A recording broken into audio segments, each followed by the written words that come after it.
नवीन सिडकोमधील राणा प्रताप चौकाजवळील आदर्श society परिसरात उभ्या असलेल्या 2 चारचाकी वाहनांची तोडफोड करून परिसरामध्ये दहशत माजवणाऱ्या 6 संशयितांना अंबड पोलिसांनी अवघ्या काही तासांमध्ये जेरबंद करत धडाकेबाज कारवाई केली।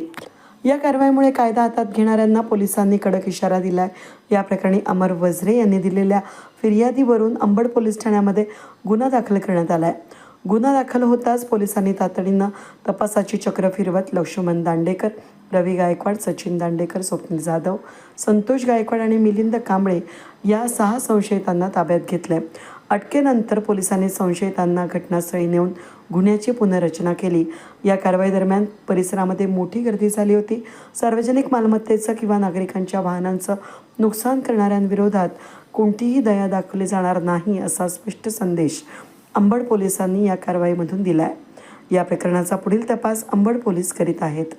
वेद न्यूजसाठी प्रतिनिधी कमलाकर तिवडे, अंबड।